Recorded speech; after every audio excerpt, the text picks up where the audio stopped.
4, on se bagarre, on se bagarre.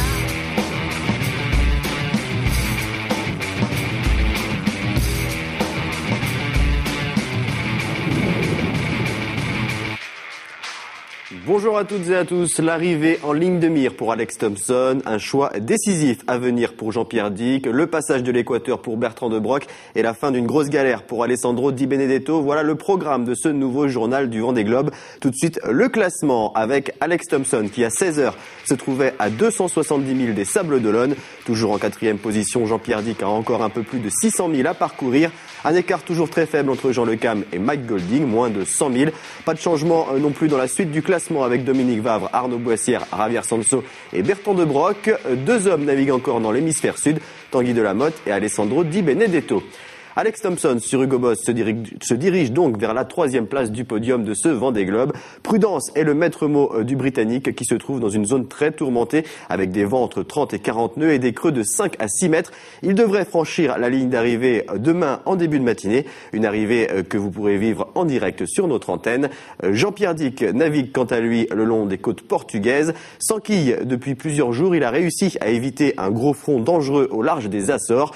Le passage du Cap Finistère devrait également se dérouler sans trop d'encombre. Reste maintenant à savoir s'il faut quitter la côte espagnole ou pas, s'engager dans le golfe de Gascogne ou pas. Le skipper de Virbac Paprec 3 redoute également la tempête annoncée au large des Sables d'Olonne vendredi matin. Aujourd'hui, il ne pouvait pas encore prendre une décision définitive. Il devrait le faire demain matin. Le bateau est bien stable, pas eu d'accident pour l'instant. Croisons les doigts, bon je rapproche du but doucement, maintenant c'est vrai que les derniers milles semblent les plus difficiles, il faut bien réfléchir avant de prendre la décision. Hein. Le problème c'est que là je ne peux plus mettre toutes mes voiles pour aller vite, mes voiles d'avant c'est un peu dangereux d'aller mettre des speeds et des Jennaker avec sans quille quoi, parce que c'est vrai qu'au moindre souffle d'air je peux me coucher sur l'eau, donc bon. J'ai une philosophie un peu différente de voile. C'est sûr que je vais ronger un peu mon frein dans mon bateau là, mais c'est la vie. Et puis bon bah écoute, j'espère. Mon vœu c'est d'arriver. Maintenant, l'équation est pas facile. Un peu plus loin, au large des îles du Cap-Vert, Dominique Vavre, 7e, résiste devant ses très proches poursuivants. Le skipper de Mirabeau doit composer avec un vent qui a molli et qui lui fait perdre de la vitesse. Le Suisse, qui s'attend encore à des jours difficiles, a tenu à saluer les deux skippers déjà arrivés, François Gabard et Armel Lecléache. Les premiers viennent d'arriver, bravo François, bravo Armel, c'est superbe la course que vous avez fait, c'est des extraterrestres, c'est absolument fabuleux. Et puis maintenant, à nous d'arriver bientôt, surtout Jean-Pierre, j'espère qu'il va arriver vite, et safe surtout. Et puis après ça, la situation devant nous est extrêmement complexe, on peut difficilement arriver à imaginer comment ça va se passer, sauf que ça va nous prendre au moins 10 jours pour arriver désormais. Un concurrent de plus se trouve dans l'hémisphère nord depuis hier. Il s'agit de Bertrand De Broek, 10e à 3000 milles d'Alex Thompson, mais à seulement 500 000 de la 7e place. Le skipper de votre nom autour du monde a profité de ce deuxième passage de l'équateur pour adresser une série de remerciements.